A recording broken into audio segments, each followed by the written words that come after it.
Hi mga kapangit, magandang umaga po sa inyong lahat. So, yun, panibagong araw na mga kapangit, and thank you kay God dahil nga sa paggising natin, okay tayo. And I think to myself, what a wonderful world.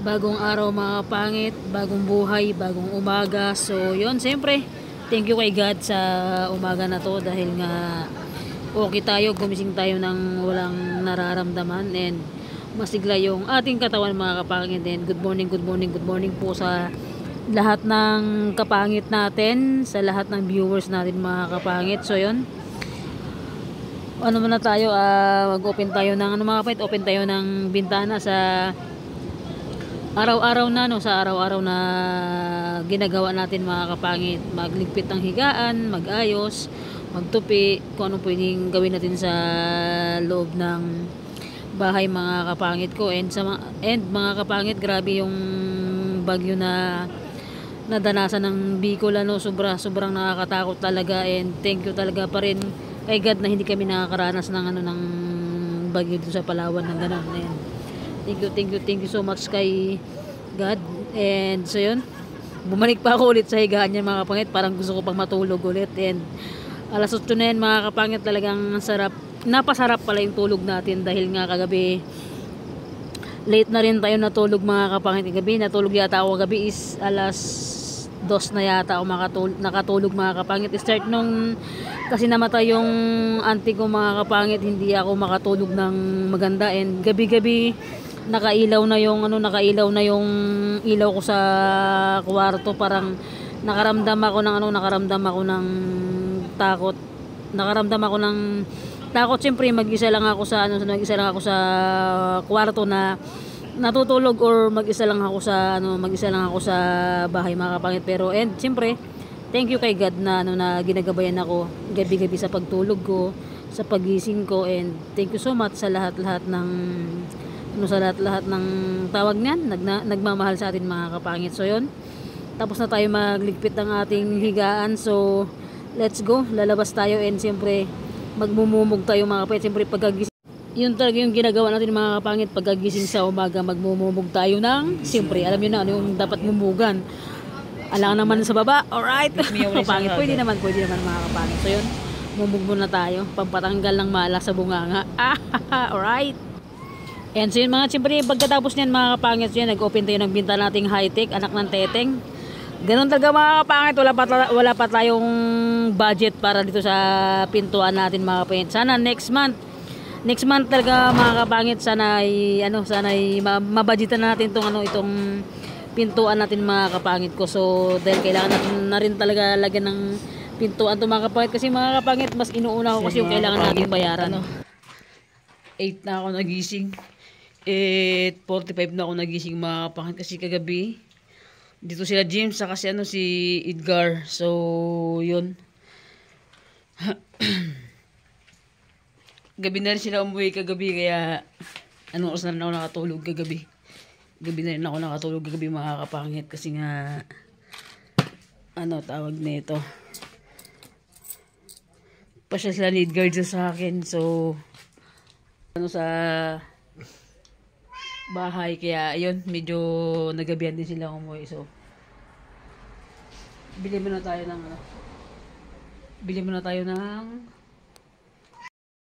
so mga kapangit, samahan nyo ako sa tindahan, bibili tayo dahil masama yung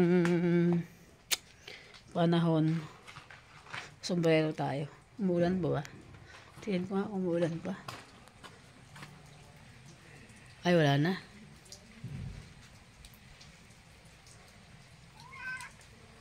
Sombrero natin mga kapangit. So yun, huwag na lang siguro, wala naman ang ulan.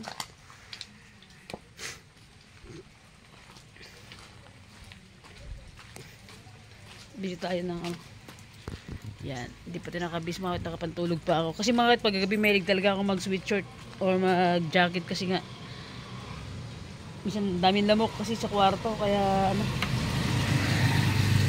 naka sweatshirt tayo paggabi, tsaka malamig naman sa kwarto pagka gabi na mga kapangit. Siyempre nasa province tayo. So, yan. Naka all black pa tayo pantulog. Naka all black tayo pantulog mga kapangit. So, yan. Tignan yung panahon mga kapangit. Sobrang ano.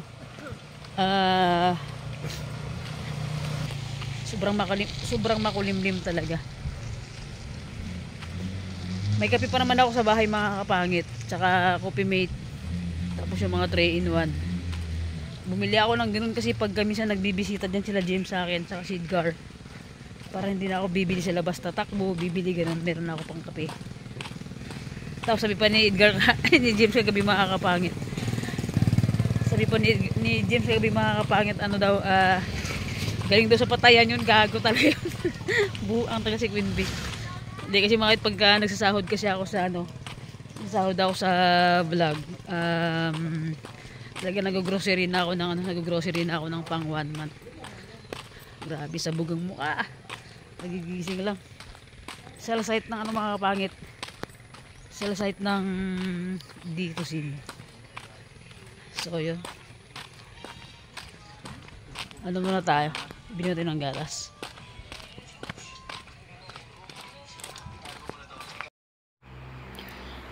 Grabe magpatugtog tong kapitbahay namin. Grabe kalakas mga kapangit. Mabasag ng tainga mo. O alam namin. May speaker kayo. Alam namin mga kapangit.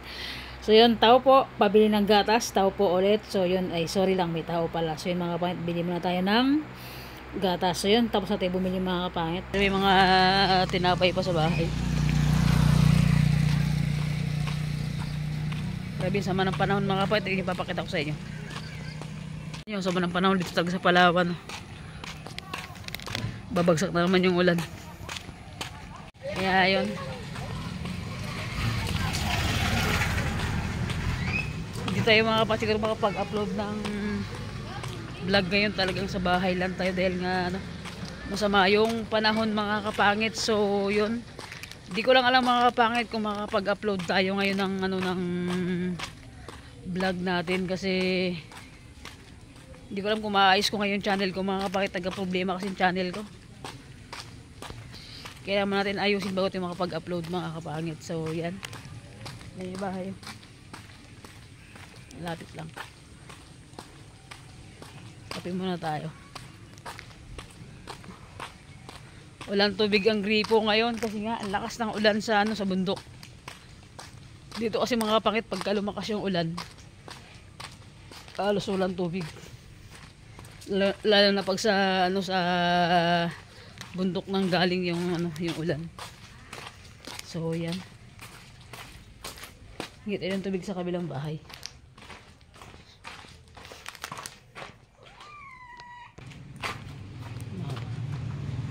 Sarado lang natin yung bahay mga kapangit kasi nga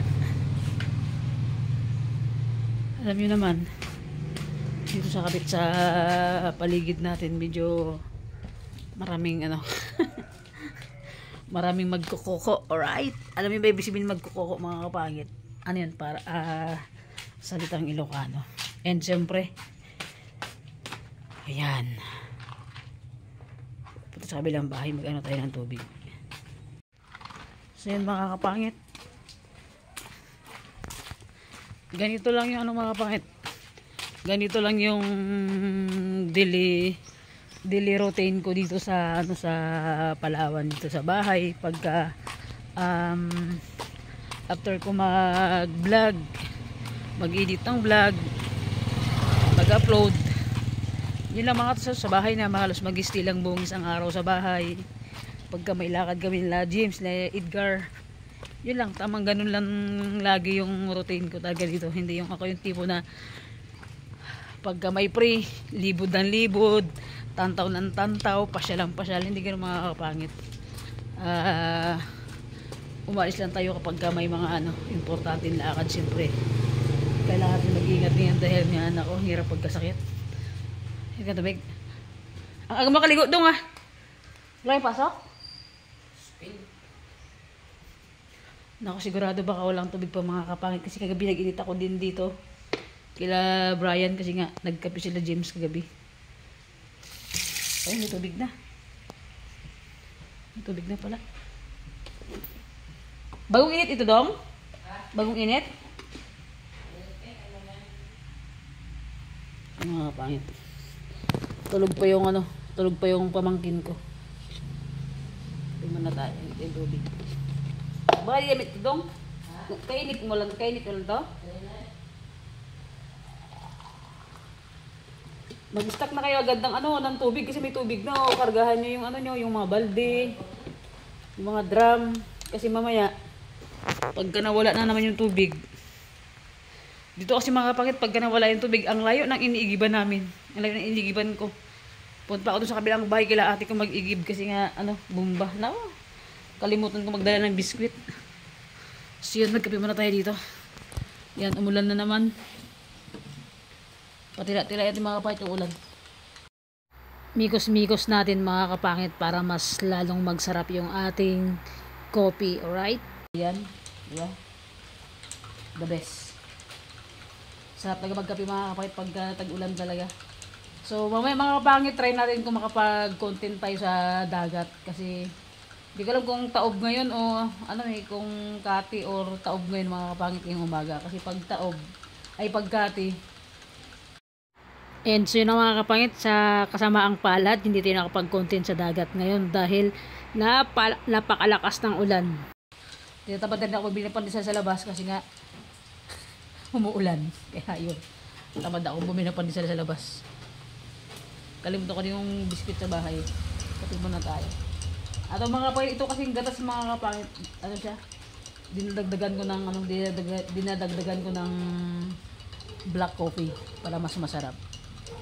Sarap pag na si James kagabi sa timpla ko, sana all masarap, alright? Diba?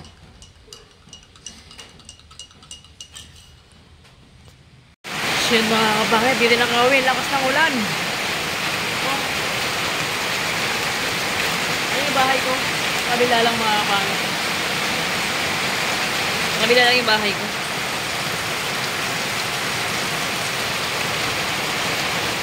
Lakas ng ulan, grabe. Wala tayong dalang pa yung mga kapangit. Makawi. Antay natin tumila yung ulan.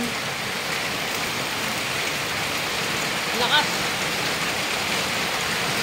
Kape muna tayo mga kapangit. Sarap sa tagulan. Dabes ang kape. And mga kapangit ko, sa mga kapatid sa Bicol, grabe, sana safety sila, sana walang mangyari na masama sa kanila dahil grabe mga kapangit yung baha doon. Talagang asin, parang lalagpas na sa bubong nila. Sobrang nakakatakot mga kapangit yung mga ganong mga sakuna na dumadating sa atin, no. Nakakatakot sobra. Yan. Dito sa Palawan, lakas din ng ulan. Halos 4 days na ganito na ulan ng ulan. Ang nakakatakot lang dito mga kapangit sa amin, dito sa amin mga kapangit. Pagka umulan ng malakas sunod-sunod ng mga 2 araw, 3 araw na walang hinto-hinto, talaga nga apaw agad yung tubig, kaya mabilis lang din taga magbaha dito sa amin. Yun nga lang kinamaganda dito sa amin. Wala kasing stock na mga basura, saka malawak. Pagka nagbaha talaga agad-agad. Pagka bumaha mga kapangit, madali lang din humupa yung yung tubig. Yan, nakaulan.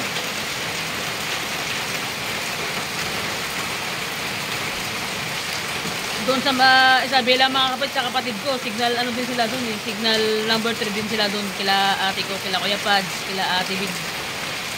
Kaya sa Isabela kasi mga kapangit, talagang naranasan ko kung paano humagupit ang bagyo na malalakas doon mga kapangit. Kaya pag nandun bagyo sa Isabela, naka-ready na kami dati.